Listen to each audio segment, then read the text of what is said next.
Healthcare Value Management. This is the name of the company that I chose to set up after health planning ended in my career in over 20 years of getting skills and learning about health planning, how that ended up my going into a new company called Healthcare Value Management.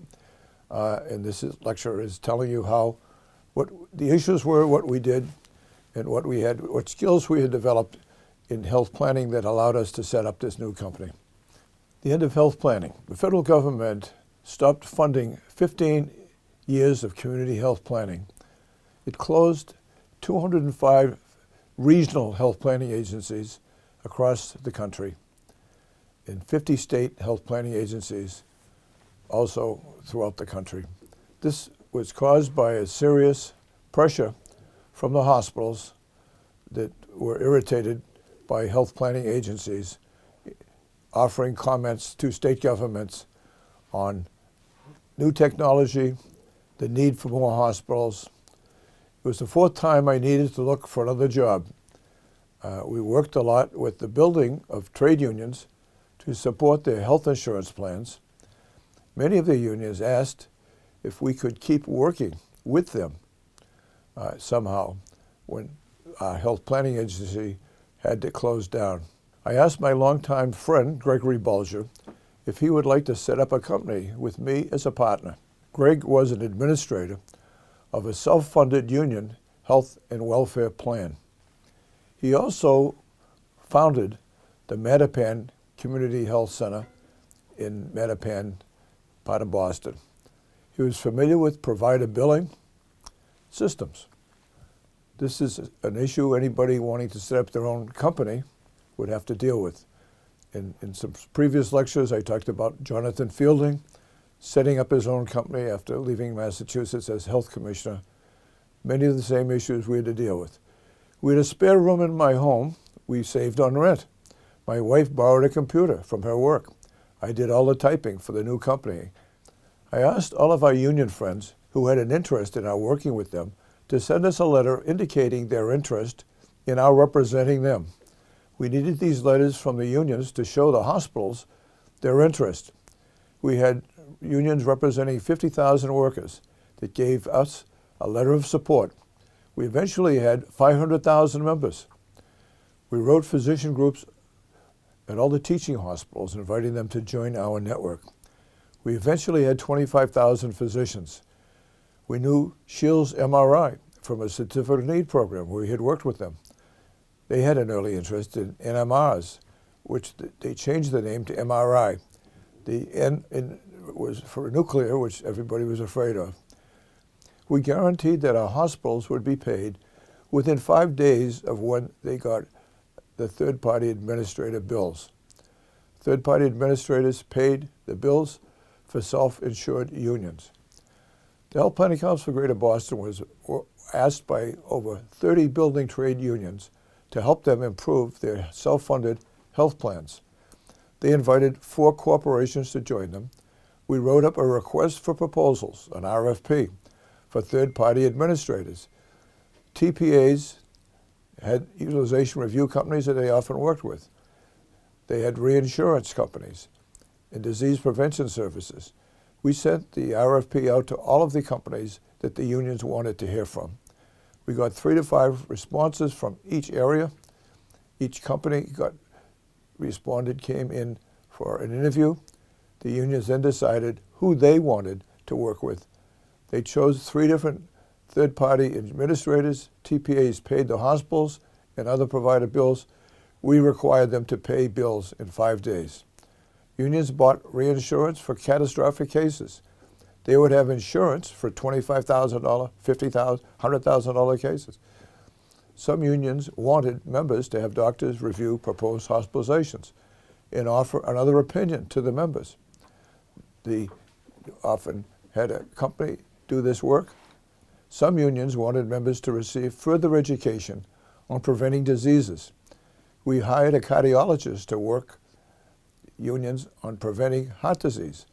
Each of our building trade unions clients had a different company doing work as a TPA, reinsurance, utilization review. we let our cardiologists work for them. Our cardiologist taught courses on preventive medicine. He talked about diet and exercise being important. The operating engineers then would get lunch at a van called the Roach Coach. They got lunch there in front of the Dana-Farber Cancer Center in the Children's Hospital in Boston. The union guys asked how the Roach Coach made their sandwiches.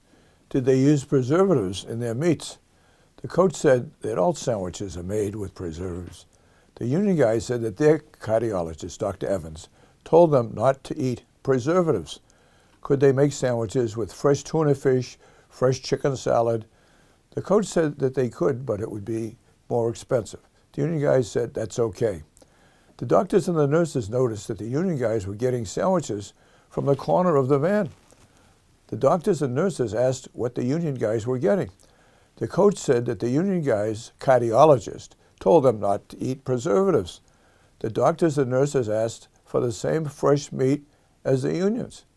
Everyone followed the union's cardiologist, Dr. Evans. A hospital in New Hampshire refused to join the Healthcare Value Management Network. A large year-round motel in its area had an annual meeting of all of the motels it owned. The motel chain announced a new health plan that all of the motels in the chain had access to, except the New Hampshire motel. The hospital for the New Hampshire motel would not join the HCVM network.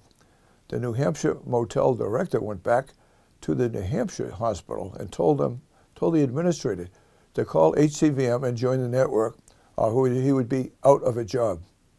There are a lot of small hospitals and physician groups in New Hampshire, Vermont, and Maine. We had a lot of clients in the rural areas that would go to the doctor's offices, sign them up for our network. Insurance companies usually pay obstetricians twice as much money for a C-section than a standard normal delivery. We paid the same rate for a C-section as a normal delivery.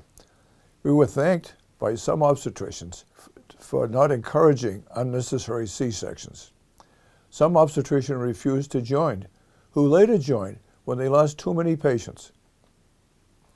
I went to the Plumbers Union Hall, where there was a vote of several of the unions to leave Blue Cross of Mass to join Healthcare Value Management Network.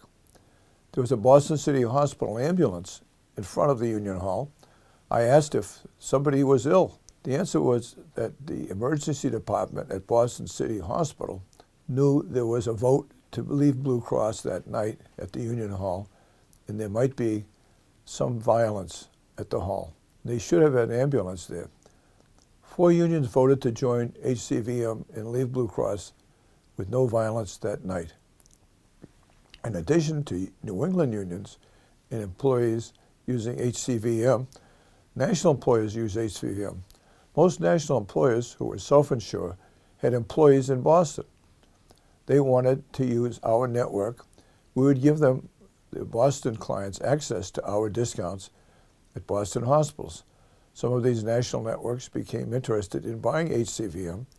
They needed to access a network in Boston. Blue Cross of Mass was interested in HCVM.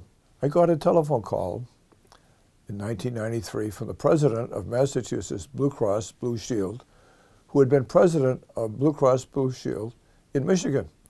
They had all the large unions in Michigan as clients. He asked his staff when he became president of Blue Cross Blue Shield of Massachusetts, how many of the large unions were members of Blue Cross Blue Shield of Massachusetts. His staff said none were members.